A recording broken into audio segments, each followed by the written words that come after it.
Good morning, everybody. Blessed Sunday to all of us. This morning I was just thinking about the zeal that David had about God and the temple. He was a king, but still his heart was always thinking about the welfare of the temple of God. And he humbled himself to the point saying that I may even go down upon the steps of the temple and I may abide there rather than staying in the tents of wickedness. What a blessed thought it is for a king to think about. Beloved, this morning you're all here. I am here on account of the zeal that we have for God and His kingdom and the temple of God. Though we understand in the New Testament that we are the temple of God where the Spirit of God dwells, we also know that our coming together also is a temple upon which the church grows. So this morning as we gather together with one heart, with one mind, beloved, may the Holy Spirit move us into a greater understanding of His presence, a greater understanding of His word, a greater understanding of the anointing of God, and may the service be truly a very big blessing to all of us. Let us all stand up to our feet. We have come here to God's sanctuary to worship a holy and a living God. The living God, the Almighty God, the Alpha and the Omega, the beginning and the end, who has called us to His eternal glory. When we say about conversion, conversion is not just about being converted from our beliefs or from our religion, but conversion is all about being converted from being displeasing to God and living a life pleasing to Him. It's a process. Even conversion is a process. The psalmist says in Psalm 147, the Lord takes pleasure in those who fear Him and those who hope in His mercy. The proper fear and respect of God motivate each one of us to avoid sin. Fearing God allows us to rely on Him and revere Him, which can deepen our love for this all-powerful, almighty God. When we surrender our hearts to Him, that we may live our lives holy and pleasing to Him, it's not because if we don't live like that, God may punish us, but it's because of the love that we have for our Abba Father, the love that He demonstrated on the cross for laying His life for us. He is our Redeemer. He is our Savior. He is our Shepherd. He is our everlasting Father. So as we sing this song, let us offer ourselves as a living sacrifice at His feet, expressing our heart's desire that we want to live our lives holy and pleasing to Him, acceptable in His sight, seeking His help as we desire to give Him pleasure and delight. It's our pleasure, it's our delight, which God gives the pleasure and delight as we surrender ourselves to Him, that we may live our lives for Him. As He has made us to be the lights of the world and the salt of the earth, let us offer ourselves as a living sacrifice. Even as we sing this song, may our hearts ponder that every day and every moment we have to live for this great Almighty God who gave His all for us.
hearts to Him. Let us surrender our hearts to Him, make a covenant with Him, that every day we live our lives for Him. In everything we will have God as a priority. In everything we will revere Him, will fear Him for all that He is. He is an everlasting Father, the one who showed His love for us, who demonstrated His love for us, who first called us to His eternal glory, enabling us to be His children, and the one who leads us every day, guiding us by the counseling of His Holy Spirit.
Christ is a central theme of Christianity. Wisdom was not found beyond the cross, not above the cross, not below the cross, but it was found in the cross. And so Paul in 1 Corinthians says, I decided to do nothing but accept Lord Jesus Christ and Him being crucified. The world looks at the cross and sees weakness, irrationality, hate, and disgust. But for us who are being saved, it is a power of God.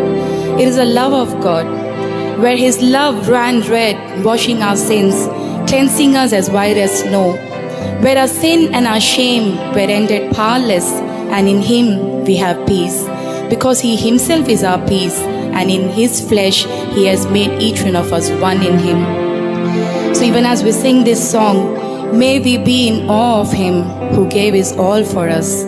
The only one who is good, the only one who is sinless, became sin for us, that we who are sinners could become the righteousness of God.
all that you have done for us, O Father. We are in awe of you, awe of your love, the love that has made you to be sin for us and gave yourself for us.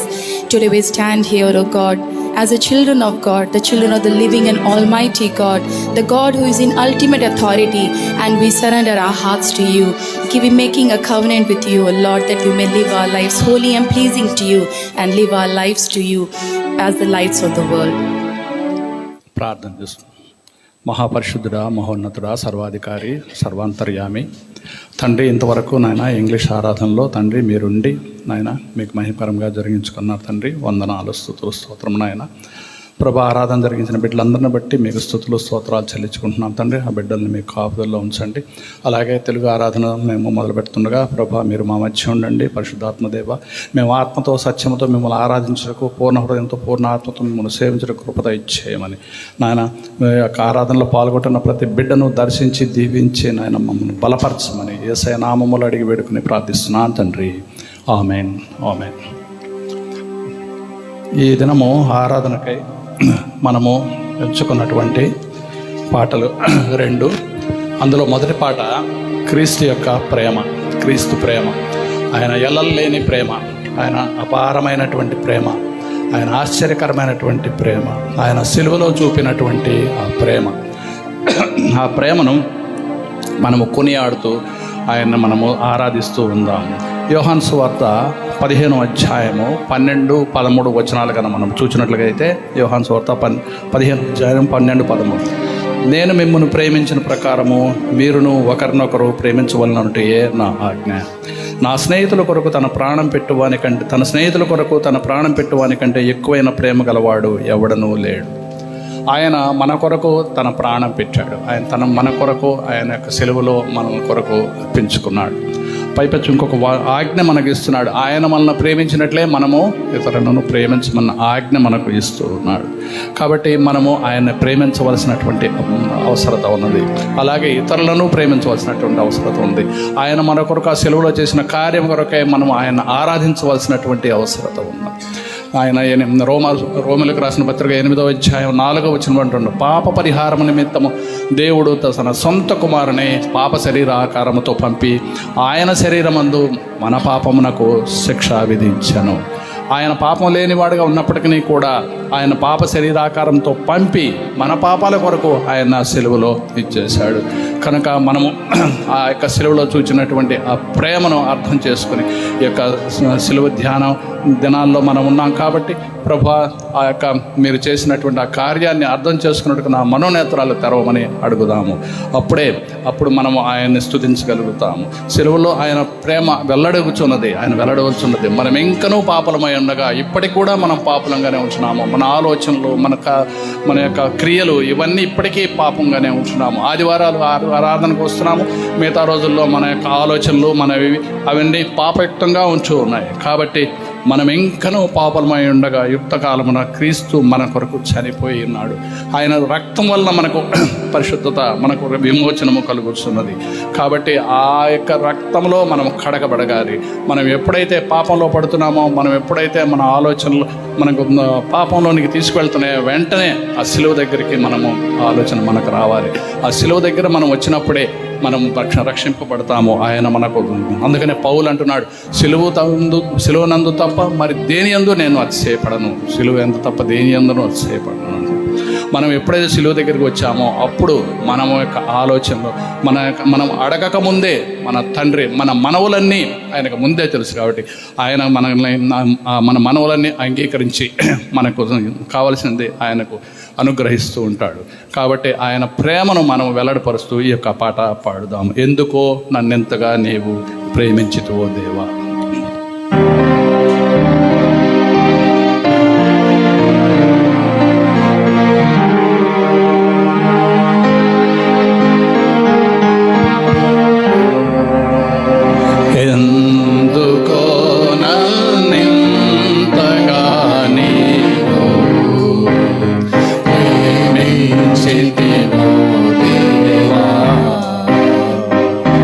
అందుకో నా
రెండవ పాట.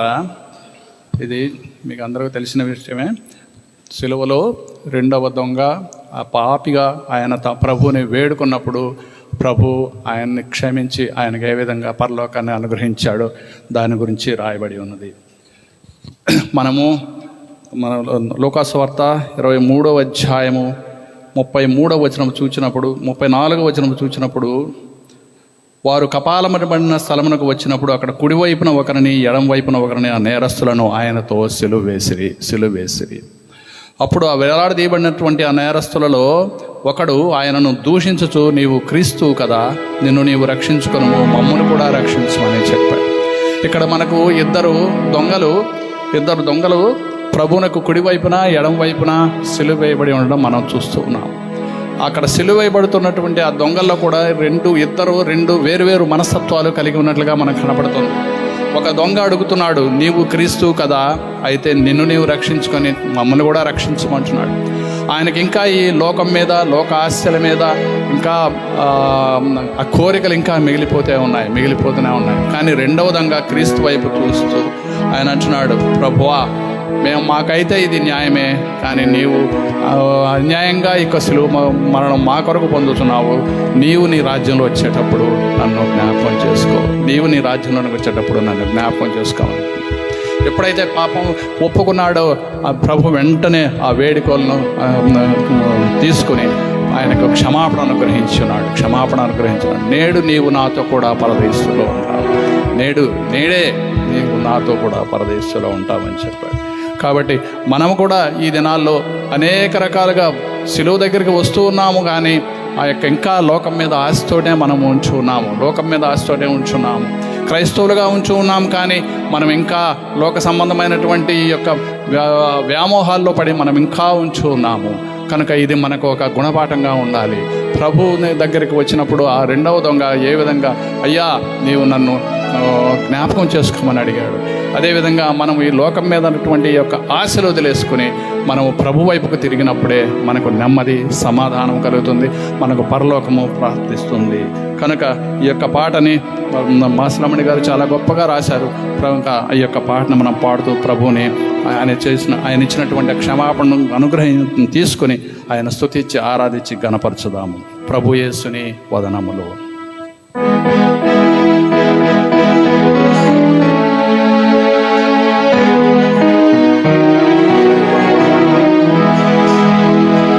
ప్రభు యేసుని వదనములో నా దేవుడు కనిపించే. ప్రభు యేసుని వదనములో నా దేవుడు కనిపించే.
ఎంతో విమోచకుడు అయినటువంటి సర్వశక్తి గల దేవ ప్రభువా నాయన, ఇంతవరకు నిన్ను ఆరాధించి స్తుతించడానికి మీరు ఇచ్చినటువంటి గొప్ప భాగ్యానికి వందనాలు, స్తుతులు, స్తోత్రం. ఆరాధించిన మేము కేవలం పెదవులతో నిన్ను ఆరాధించే వారం కాక మా హృదయం నుండి నాయన ఈ యొక్క పాడిన పాటల యొక్క అంతరార్థాన్ని నాయన మా హృదయం నుంచి మేము తీసుకుంటానికి మాకు సహాయం దయచేయండి తండ్రి. మహిమ ఘనత ప్రభావం నీకే ఆరోపిస్తున్నాను నాన్న. ఆన్లైన్లో చూస్తున్న ప్రతి బిడ్డను, ఇక్కడ వచ్చి ఆరాధించినటువంటి ప్రతి బిడ్డను దర్శించి దీవించి ఆశీర్వదించమని యేసయ్య నామములో అడిగి వేడుకొని ప్రార్థిస్తున్నాను తండ్రి. ఆమేన్. Thank you, teams, for drawing our attention on the cross of Calvary and drawing our attention to our Savior. What a joy and thankfulness there is in thinking, meditating about the cross and about our Savior. May God bless you all. Now we shall once again stand up and do Psalm 146 for responsive reading. Psalm 146 for responsive reading. May I ask Jim to come forward and help in English, and Sister Anita Dundee to come forward and help in Telugu, please. Psalm 146 for responsive reading. Psalm 146.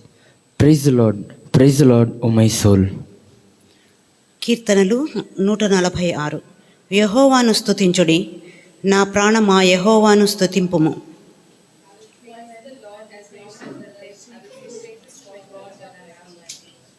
Do not put your trust in princes, nor in a son of man, in whom there is no help. రాజుల చేతనైనను నరుల చేతనైనను రక్షణ కలుగదు, వారిని నమ్ముకొనకుడి.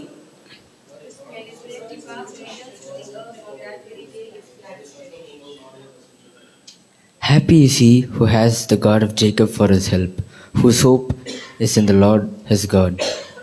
ఎవనికి యాకోబు దేవుడు సహాయుడగునో, ఎవడు తన దేవుడైన యెహోవా మీద ఆశ పెట్టుకొనునో వాడు ధన్యుడు.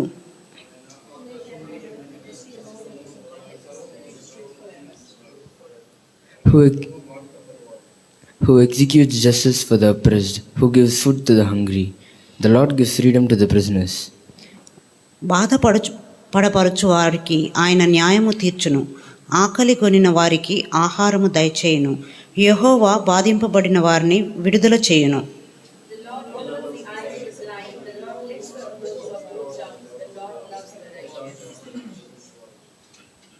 The Lord watches over the strangers, he relieves the fatherless and the widow. By the way of the wicked he turns upside down. యెహోవా పరదేశులను కాపాడువాడు, ఆయన తండ్రి లేని వారిని విధవరాండ్రును ఆదరించువాడు. భక్తిహీనుల మార్గమును ఆయన వంకర మార్గముగా చేయును. యెహోవా నిరంతరము ఏలును, సీయోను నీ దేవుడు తరతరములను రాజ్యము చేయును. యెహోవాను స్తుతించుడి. May the name of our living God be praised. మన జీవము గల దేవుని యొక్క నామము స్తోత్రింపబడును గాక. Every day we learn lessons from life. ప్రతిరోజు మన జీవితం నుంచి అనేకమైన పాఠాలు నేర్చుకుంటూ ఉంటాం. General lessons, కొన్ని సాధారణమైన పాఠాలు, life lessons for family living and upbringing, కుటుంబ జీవితం కొరకైన జీవిత పాఠాలు.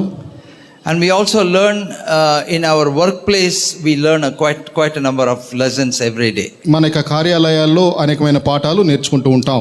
And then in our spiritual life also, every time we read the word or listen to a word and meditate about something, we learn lessons.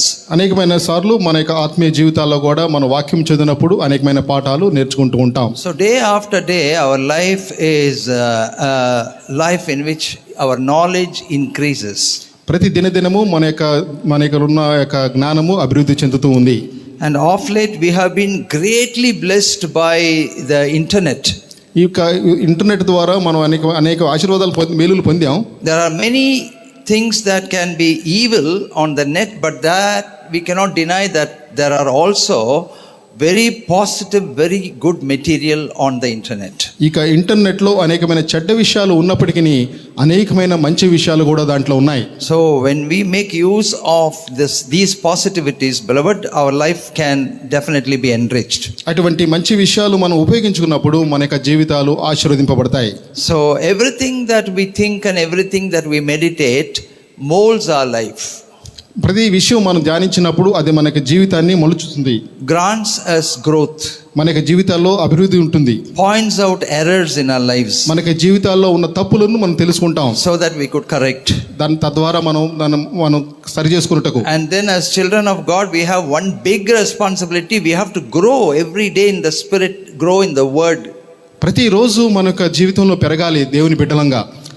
And we need to be transformed. ప్రతి విషయంలో మనం రూపాంతరం చెందాలి. So keep reminding yourself every day that your life requires transformation. That is from going from one level to the other level. మన యొక్క జీవితంలో ఒక చోట నుంచి ఇంకొక చోటకి ఎదుగునట్లు, రూపాంతరం చెందినట్లు మనం ఉండాలి. ఆ విధంగా గుర్తుపెట్టుకోండి. So this morning also we are going to look into a passage which grants us ample scope for that growth, that transformation. అటువంటి అభివృద్ధి కొరకైన ఒక ఉపయోగకరమైన ఒక పాఠ్యాన్ని మనం ఈరోజు చూద్దాం. I am taking a very familiar passage this morning so that we could look into it and try to see if there are any new lights that that can shine forth. ఇది ఎంతో పరిచితమైన పాఠ్యభాగమే, కానీ దాంట్లో ఏమైనా కొత్త విషయాలు మనం చూస్తామేమో ఈరోజు మనం గమనిద్దాం.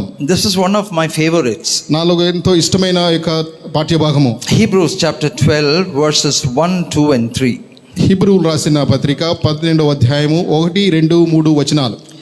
And Hebrews 12 starts with this therefore. Hebrew గ్రంథం 12 ఒక అధ్యాయము కాబట్టి అని ఒక వచనంతో రాయబడి ఉంది. Okay, in Telugu it is Kavati. ఇంత గొప్ప సాక్షి సమూహము అని. In Tamil Agayal. In English therefore. కాబట్టి. So it has some connection with the passage that comes before that. అంటే దాని ముందున్న వాక్య భాగంలో దానికి కలిసి ఉన్నాయి అని మనం గమనించాలి. It is in fact a continuation of chapter 11. ఇది 11వ అధ్యాయానికి ఒక కొనసాగింపుగా ఉన్న పాఠ్య భాగము. And we know in chapter 11 the stories and the testimonies of the stalwarts of faith have been given. ఈ యొక్క 11వ అధ్యాయములో విశ్వాస వీరుల యొక్క పాఠ్య భాగము తెలిసిపడుతుంది. Beginning with Abraham, the father of faith, it goes on until the New Testament martyrs. అది విశ్వాసములకు తండ్రి అయిన అబ్రహాము నుంచి ఇక కొత్త నిబంధన విశ్వాసుల వరకు దాని గురించి రాయబడి ఉన్నారు. As to what kind of challenges they had in their lives and how they confronted it, where they failed and where they succeeded. వారి జీవితాల్లో వాళ్ళు ఎదుర్కొన్న సవాళ్లు, వాళ్ళు ఏ విధంగా వాటిని ఎదుర్కొన్నారు, ఎక్కడ ఓడిపోయారు, ఎక్కడ గెలిచారు అనే విషయాలు అక్కడ రాయబడి ఉన్నాయి. I want to remind you, not all of our lives are the same. మనకు ఒకసారి గుర్తు చేయనివ్వండి, మన అందరి యొక్క జీవితాలు ఒకే విధంగా ఉండవు. We have a different course of running. మనకి ప్రతి ఒక్కరికి వారి యొక్క పరిగెత్తు ఒక పద్ధతి వేరుగా ఉంది. We have different challenges, we have different strengths and weaknesses. ప్రతి ఒక్కరికి తమ యొక్క బలాలు, తమ బలహీనతలు వేరుగా వ్యత్యాసంగా ఉన్నాయి. That is why we should not compare anybody with anybody. కాబట్టి మనం ఎవరిని ఒకరితో ఒకళ్ళు కంపేర్ చేసుకోకూడదు. One of the ways through which people speak is to compare. If there are 4 children in a family, they will bring one boy and then compare him to the other person. ఒకవేళ ఒక కుటుంబంలో 4 పిల్లలు ఉంటే ఒక పిల్లవాడిని తెచ్చి మిగిలిన 3తో వాళ్ళు కంపేర్ చేస్తూ ఉంటారు. Did you see how he is performing? Did you see how he is scoring? That doesn't work good.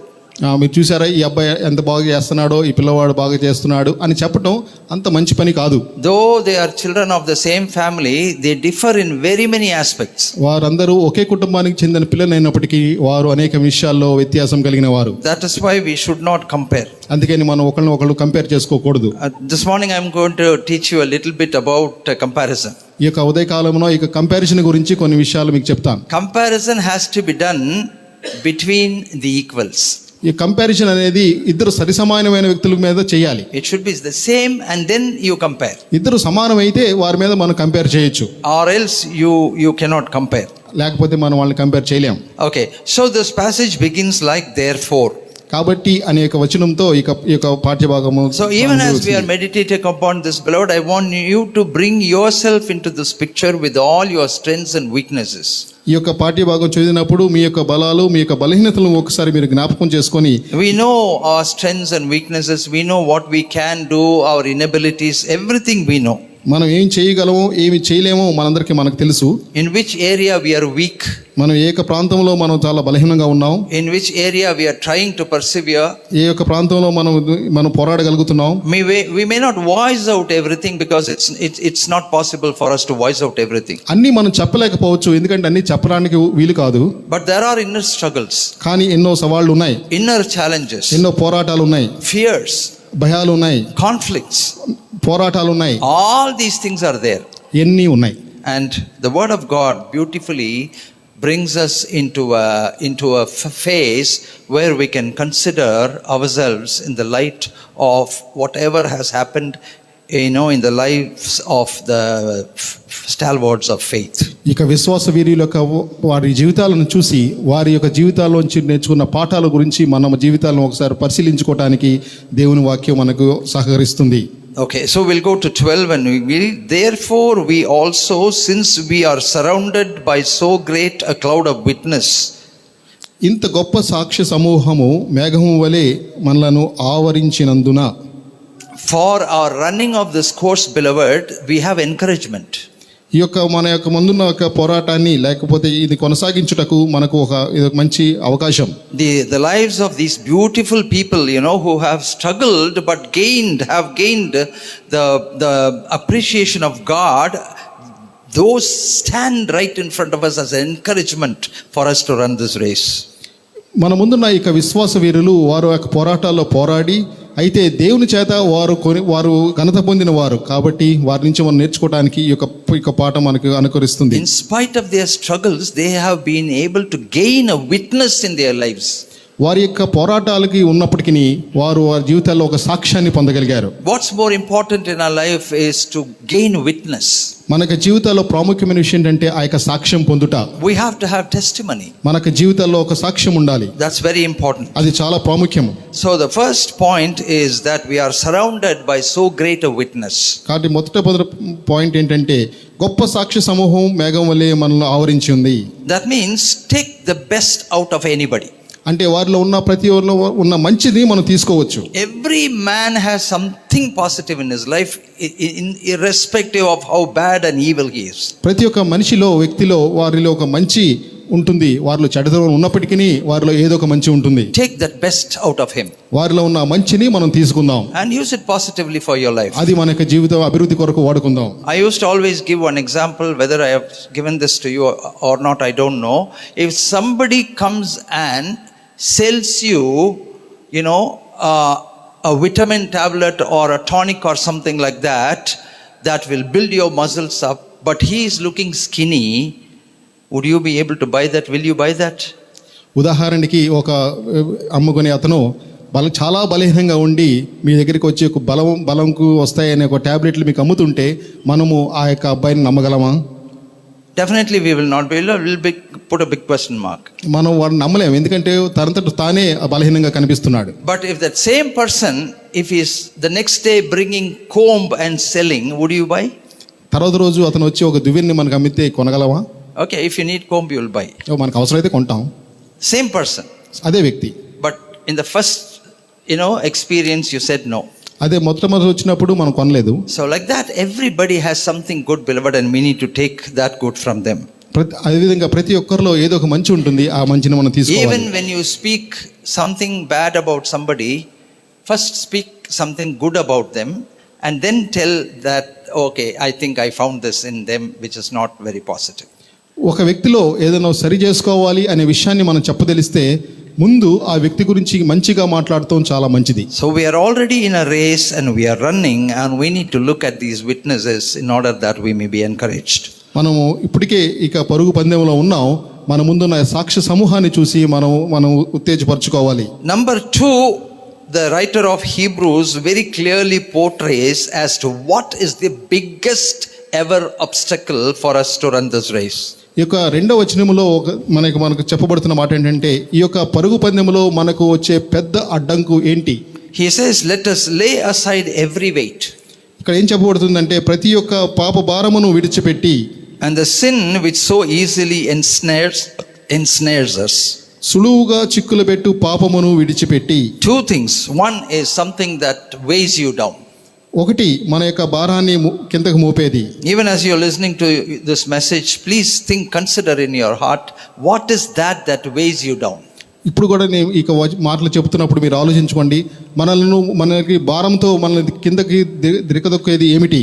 Something that is heavy upon your heart. మన యొక్క హృదయంలో ఏదో భారం అనేది ఉంది. Something that does not allow you to perform. ఏదో ఒక భారము మనల్ని ముందుకు వెళ్ళనివ్వటం లేదు. That does not allow you to be positive. మనల్ని మంచిగా ఉండనివ్వటం లేదు. Maybe it is weighing you down. అది మనల్ని ఎంతో భారంతో క్రిందకు దించుతుంది. And the writer of Hebrews says, lay aside every weight. అయితే ఇక హీబ్రూ గ్రంథకర్త ఏం చెప్తున్నా అంటే, ప్రతి భారమును సులువుగా చిక్కులుపెట్టు పాపమును విడిచిపెట్టి. Take courage to take that weight and put it upon our dear Lord, because he said, you come with all your burden, you come to me, but then you place your burdens upon me because I care for you. ఎంతో ధైర్యంతో అటువంటి బరువుని మన ప్రభువైన యేసుక్రీస్తు వారి మీద మోపి మనం ముందుకు సాగుదాం. And the second obstacle is sin, which so easily ensnares us. ఇక రెండవ అడ్డంకు ఏంటంటే సులువుగా చెట్లు పెట్టు పాపము. The presence of sin does not allow you to grow spiritually. మనలో ఒకవేళ పాపం ఉంటే అది మనం ఆత్మీయంగా ఎదుగటానికి మనం ఒప్పించదు. It doesn't allow you to run positively. మనం మంచిగా ముందుకు పరిగెత్తడానికి మనం చేయలేం. Because it brings you back to square number 1. ఎందుకంటే మనం తిరిగి వెనక్కి వచ్చేస్తాం. You know, it's almost like how they play the snake and ladder, no? మనం చిన్నపిల్లలు స్నేక్ అండ్ ల్యాడర్ ఆటలో ఆడినట్లు. You keep going up and then one snake bites you, you come to square number 1. ముందుకెళ్ళినాము, కానీ ఇది ఒక సర్పం కాటేసినప్పుడు వెనక్కి వచ్చేస్తాం. One of the biggest reasons why people don't grow in the spirit or the word or match up to the expectation of God is because they are bitten by the same snake over and over again, and they come back to square number 1.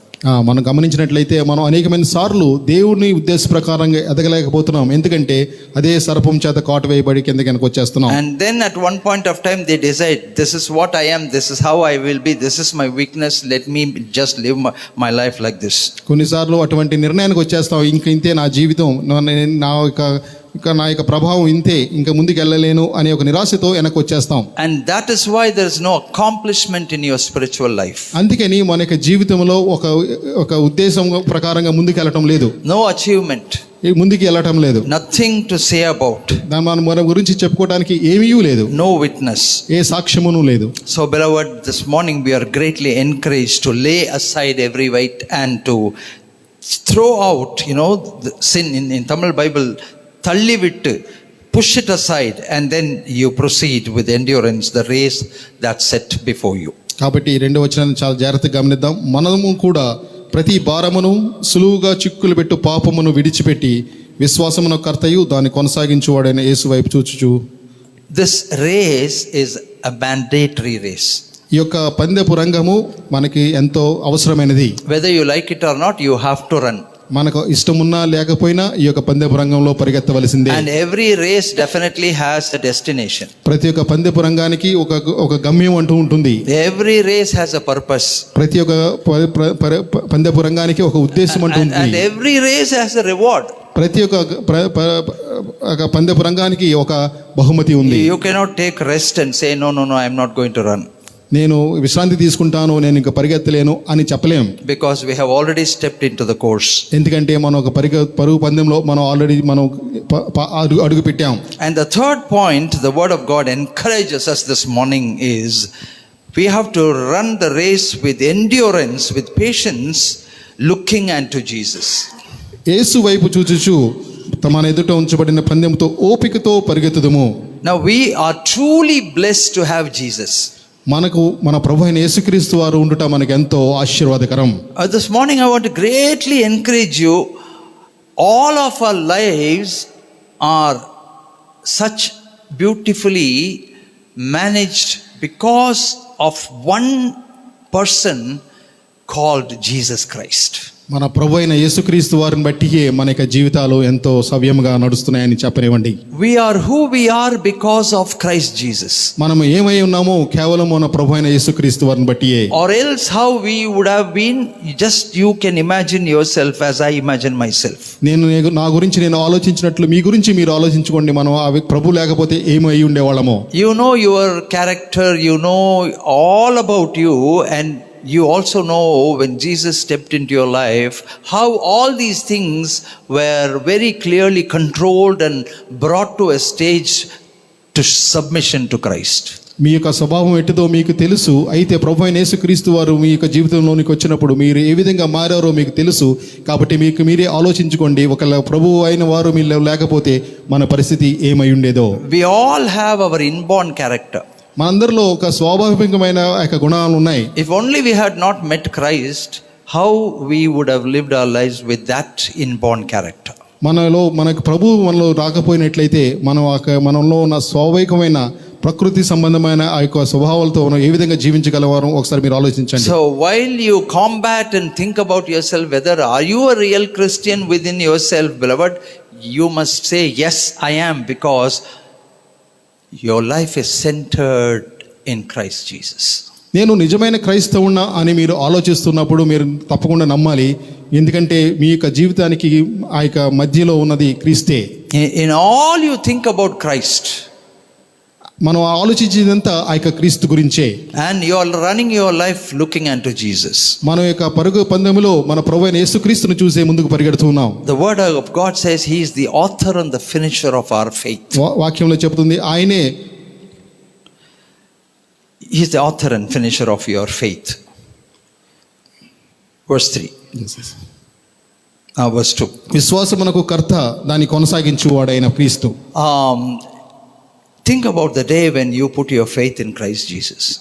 యేసుక్రీస్తు వారిలో మనకు విశ్వాసం ఉంచిన రోజును గురించి ఒకసారి మీరు ఆలోచించండి. John 1:12 says, when you put your faith in Christ Jesus, you became the child of God.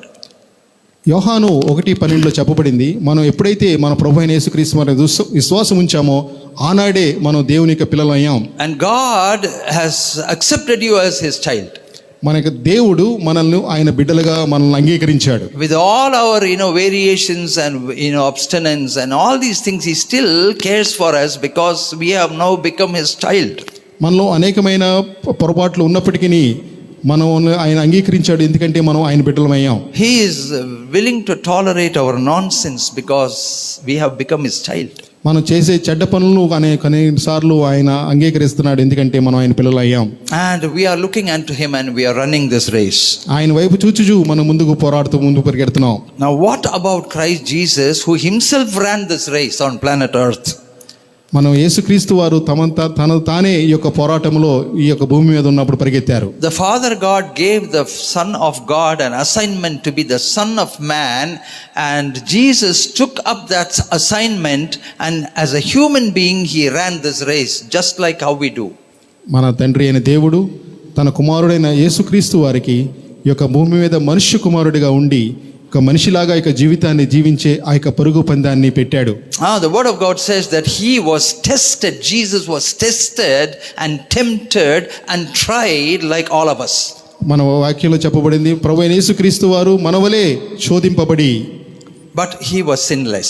అయితే ఆయన ఏమాత్రము పాపము లేనివాడు. So he himself has run this race. తనంతట తానే ఈ యొక్క పందెంలో పరిగెత్తాడు. And the word of God also gives us an understanding as to why and how he ran that race. ఈ యొక్క వాక్యంలో చెప్పబడుతుంది ఆయన ఎందుకు ఈ యొక్క పరుగు పందెంలో పరిగెత్తాడు, ఎట్లా పరిగెత్తాడు. The very author and finisher of this race of faith, he ran looking unto the reward that was ahead of him.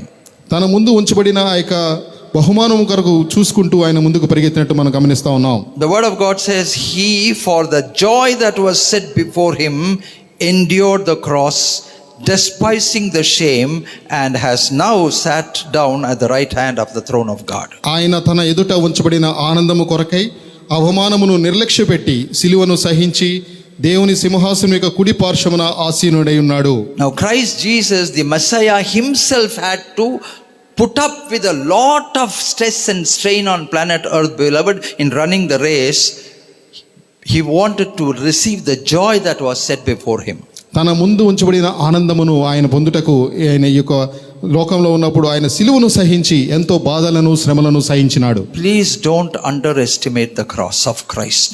మన యొక్క ప్రభువైన యేసుక్రీస్తు వారి సిలువను ఏమాత్రమును తక్కువ అంచనా ఇవ్వకండి. Yes, incidentally or interestingly, both the worship teams today selected songs about the cross and the Savior. ఎంతో ఉత్తేజకరంగా మన యొక్క రెండు ఆరాధనలో మన క్రీస్తు యొక్క సిలువను గురించి పాడాం. Don't you underestimate the cross. ఎన్నటెన్నిటికీ సిలువను గురించి మీరు ఏమాత్రం తక్కువ అంచనా ఇవ్వకండి. Don't undermine the cross. ఎప్పుడు కూడా సిలువను తక్కువగా చూడకండి. Don't take the cross for granted. సిలువను ఏదో నిర్లక్ష్యంగా తీసుకోకనండి. Don't despise the cross, సిలువను తృణీకరించబాకండి. because that was the place where we should have hung. ఎందుకంటే చెప్పనివ్వండి, ఆ యొక్క సిలువలో మనం వేలాడాల్సిన పరిస్థితి. The word of God says the Savior, he endured the cross, despising the shame, and now on account of that he has sat down at the right hand of the Father. ఇక్కడ వాక్యంలో చెప్పబడింది, ఆయన తన ఎదుట ఉంచబడిన ఆనందము కొరకై అవమానమును నిర్లక్ష్యపెట్టి సిలువను సహించి దేవుని సింహాసనం ఎదుట కుడి పార్శ్వమున ఆసీనుడై ఉన్నాడు. This week Vanita Pastor Amma sent me a placard in which there was the piece of a cross and then the nails, the hammer and the blood, the drop of bloods upon it. ఈ వారంలో నాకు ఒక పాస్టరమ్మ గారు ఒక చిన్న దృశ్యాన్ని పంపించారు. దాంట్లో ఆ యొక్క సిలువ దృశ్యం, ఆ యొక్క చేతిలో ఒక మేకులు ఉన్న దృశ్యాన్ని మనం చూసాం. I have posted it in my Facebook. నేను నా యొక్క ఫేస్బుక్లో నేను దాన్ని పోస్ట్ చేశాను. And I gave the title saying that, look at this.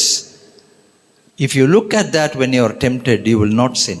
అది చూసినప్పుడు మనం జయించగలం అని రాశాను. Because there are blood drops, the drops of blood of Christ, and two huge nails that were driven, into his hands and legs, and that hammer and the piece of the cross reminds of what he went through on account of me and you. ఆయన చేతిలో గుర్చబడిన ఆ యొక్క రెండు మేకులు, ఆ యొక్క సుత్తిని చూసినప్పుడు మనం ఏ విధంగా పాపం చేయగలం. You will never sin when you look at that, beloved. అది చూసినప్పుడు మనం పాపం చేయలేం. Because the cross is such a powerful sign that we need to refrain from sin and live a holy life. ఎందుకంటే సిలువ అటువంటి శక్తివంతమైన ఆ యొక్క దృశ్యం. Because that is where my Savior despised the shame that I should have taken up. అక్కడ మన యొక్క రక్షకుడు మన యొక్క పొందవలసిన శిక్షను, ఆ యొక్క అవమానమును ఆయన పొందాడు. And he was tortured on the gruesome cross of Calvary. ఆ యొక్క సిలువలో ఆయన బాధింపబడ్డాడు. And there he died. ఆయన అక్కడ మరణించాడు. In order that he may give me life. ఎందుకంటే నేను ఆ యొక్క జీవం పొందుటకై. And on account of that victory, now he is sitting on the right hand of the throne of God. అటువంటి విజయాన్ని గురించి ఆయన ఇప్పుడు దేవుని కుడి పార్శ్వమున కూర్చుని ఉన్నాడు. So verse 3 says, consider him who endured the cross. అందుకని 3వ వచనంలో చెప్పబడింది, ఆయన అవమానము నిర్లక్ష్యపెట్టి సిలువను సహించిన ఆయన వైపు చూద్దాం. Consider him who endured the hostility from sinners.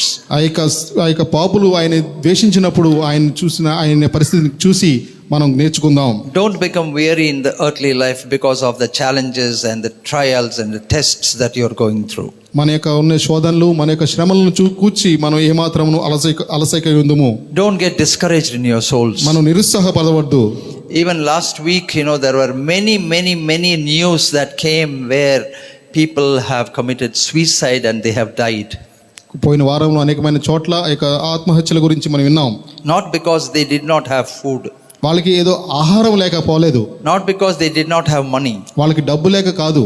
Even the rich people, company heads, పెద్ద ఉద్యోగాలు చేసుకుంటున్న వారే, police officials, పోలీస్ అధికారులే commit suicide. వారు ఆత్మహత్యలు చేసుకున్నారు. Because they become weary in this running of the race. ఎందుకంటే వారి యొక్క పరుగు పందెంలో అలసిపోయారు. Because they become so discouraged in life. వారి యొక్క జీవితాల్లో నిరుత్సాహపడ్డారు. But we have Christ to look upon. అయితే మన ఎదుట క్రీస్తు ప్రభువారు ఉన్నారు. So consider him. ఆయన్ని చూద్దాం. In whatever you're going through, beloved, please consider Jesus Christ. ఎటువంటి పరిస్థితుల్లో నుంచి మనం వెళ్తున్నప్పటికీ మన యొక్క యేసు వైపు మనం చూద్దాం. Open your eyes wide and see him on the cross. మన యొక్క కళ్ళు తేరి చూసి ఆయన వైపు చూద్దాం. And remember how he endured the cross on account of you and me. నీ కోసం నా కోసం ఆయన యొక్క సిలువను ఏ విధంగా సహించాడో చూద్దాం. And resist against the heavy weight that will weigh you down. ఆ యొక్క మన మీద భారంగా ఉన్న వాటిని తీసి పక్కన పెడదాం. Resist sin. పాపాన్ని వ్యతిరేకిద్దాం. The word of God says, resist the devil and he'll flee from you. మన యొక్క వాక్యంలో చెప్పబడింది, సాతాను ఎదిరించుడి, అతని మీద నుంచి పారిపోవును. We need to exercise these things in life. ఈ యొక్క మన జీవితాల్లో మనం అభ్యసించాల్సిన విషయాలు. These are not just concepts. ఏదో ఒక కాన్సెప్ట్లు కాదు ఇవి. These are not just for knowledge. ఏదో ఒక జ్ఞానం కోసం మనం చేసుకునే పనులు కాదు. Beloved, these are for us to practice and put it into experience. మనకి జీవితాల్లో అభ్యాసం చేసుకోవాల్సిన విషయాలు ఇవి. And verse 4 says, you have not yet resisted sin to bloodshed. ఇక 4వ వచనంలో ఇక్కడ చూడబడుతోంది, మీరు పాపంతో పోరాడుటలో రక్తము కారునందుగా ఇంకా దానిని ఎదిరింపలేదు. So beloved, this morning I greatly encourage you, in all your joys and sorrows, in all your heaviness, in all your disappointments and discouragement, look unto Jesus Christ. మన యొక్క జీవితాల్లో ఉన్న ప్రతి పోరాటములో, ప్రతి ఒక్క నిరుత్సాహంలో మన ప్రభువైన యేసుక్రీస్తు వారి వైపు చూద్దాం. Because he is the only one who can assure you, encourage you, motivate you and allow you to continue to run this race. ఆయనే మనల్ని తెప్పరిల్లు చేసి, ఆయన మనల్ని ప్రోత్సహించి ఈ యొక్క పరుగు పందెంలో ముందుకు సాగుటకు కొనసాగించే ప్రభువు. Paul's life ended so beautifully. మన పౌలు గారి జీవితం ఎంతో అద్భుతంగా ముగించబడింది. He so confidently says that I have now run my course. ఆయన ఎంతో కాన్ఫిడెంట్ గా చెప్తా ఉన్నాడు, ఇప్పుడు నా పరుగుని ముగించాను, I have finished my race నా యొక్క పరుగు పందాన్ని ముగించాను, and I have done well. నేను బాగా పోరాడాను. And he says, now I am waiting for the reward to come to me. ఇప్పుడు నాకు రావాల్సిన ఆ యొక్క బహుమానం కోసం నేను ఎదురు చూస్తున్నాను. Oh, what a beautiful experience, beloved. ఎంత అద్భుతమైన ఆ యొక్క అనుభవం. So we also need to remember this. కాబట్టి ఇది మనం జ్ఞాపకం ఉంచుకోవాలి. And we need to run the race in order that we may receive, beloved. మనము ఈ యొక్క బహుమానం పొందుటకై మనకు పరుగు బంధానికి పొందుదాం. And that reward can never be compared to anything on planet Earth. మీరు గమనించండి, అటువంటి బహుమానం ఈ యొక్క లోకంలో దేనికి మనం కంపేర్ చేయలేం. Oh yes, this is a race that has to be run. ఈ యొక్క పందెము పరిగెత్తాల్సిన యొక్క పరుగు పందెం. Now this is also a fight that we need to stand to fight. ఈ యొక్క పోరాటం, ఈ యొక్క పరుగెత్తు పందెంలో మనం పోరాడవలసి వచ్చింది. Kindly turn with me to 1 Corinthians chapter 9. ఈ యొక్క 1 కొరింథీయులకు పత్రిక 9వ అధ్యాయానికి చూద్దాం. We'll read from verse 24. 24వ వచనం నుంచి. 1 Corinthians chapter 9 verse 24. 1 కొరింథీ 9:24. Do you not know that those who run in the race all run, but one receives the prize? పందెపు రంగమందు పరుగెత్తు వారందరూ పరుగెత్తుదురు, కానీ ఒక్కడే బహుమానం పొందునని మీకు తెలియదా? Run in such a way that you may obtain it. అటువలే మీరు బహుమానం పొందునట్లు పరుగెత్తుడి. Run in order to receive. ఈ యొక్క మన పరుగెత్తు పందెములో బహుమానం పొందినట్లుగా మనం పరిగెడదాం. Keep it in our minds that we need to have a lot of temperance, beloved, to go through this race. ఈ యొక్క పోరాటంలో వెళ్ళినప్పుడు మనం ఎంతో జాగ్రత్తగా ఈ యొక్క పోరాటాన్ని పోరాడాలి. Verse 25 says, everyone who competes for the prize is temperate in all things. మరియు పందెం ముందు పోరాడు ప్రతివాడు అన్ని విషయములో మితముగా ఉండును. You know, the champions, they are not champions just they wake up in the morning at 11 o'clock, eat a brunch, and then they live their lives just like that. They have discipline, they have practice, they have training. మన యొక్క క్రీడాకారుల్లో ఇక champions మనం చూసినప్పుడు ఏదో 11ంటికి లేచి వాళ్ళు లేజీగా ఉండటం కాదు, కానీ వారు తమ జీవితాల్లో అభ్యాసం చేశారు. There's so much of discipline. వారికి ఎంతో క్రమశిక్షణ ఉంది. And when they stand on the stage, beloved, it shows forth. వాళ్ళు ఒక స్టేజ్ మీద నించున్నప్పుడు అది మనకు కనిపిస్తుంది. And there is so much of subjugation of the body into spiritual discipline. వారు ఎంతో తమ శరీరాలను ఆధీనంలోకి తీసుకొని వారు యొక్క క్రమశిక్షణలో ముందుకు వెళ్ళిన వారు. In 27, Paul says, I discipline my body and bring it into subjection.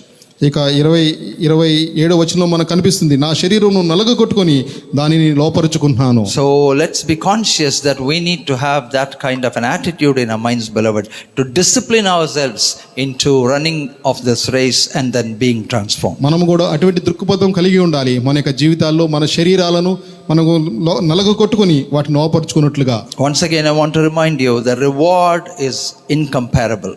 మనకు చెప్పనివ్వండి, మనకున్న బహుమానము దేనికి కంపేర్ చేయలేం. It is not a perishable crown. అదేదో క్షీణించిపోయే ఆ యొక్క కిరీటం కాదు, It is an imperishable crown. అది అక్షయమైన కిరీటము. That is going to be a magnificent, beloved. అది ఎంతో అద్భుతమైన కిరీటము.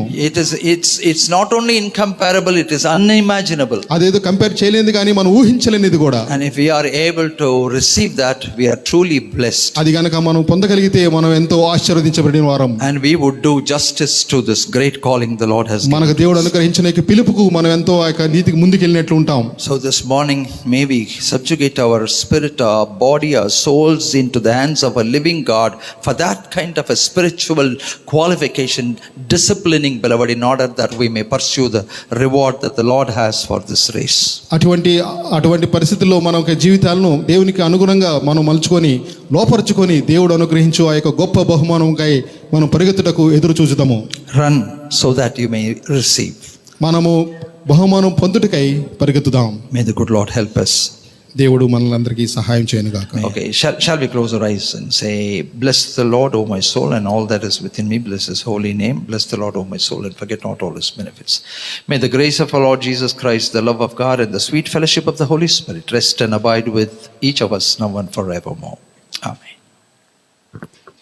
May God bless you.